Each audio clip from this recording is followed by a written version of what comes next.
কাবা ঘরের একজন কালো ইমাম আছে, নাম ইমাম আল কালবানি।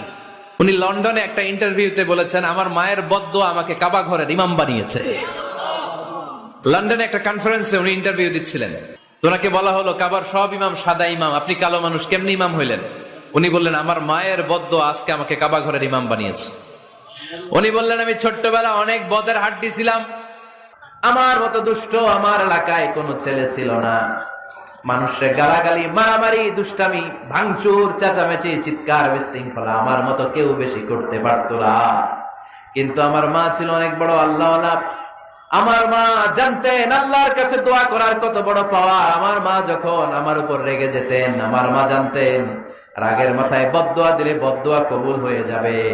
এজন্য যখনই আমি বেশি দুষ্টামি শুরু করে দিতাম, আমার মা রেগে আমারে বদদোয়া দিয়ে বলতেন, আল্লাহ তোরে হেদায়েত দেখ, আল্লাহ তোরে কাবা ঘরের ইমাম বানায়া দে।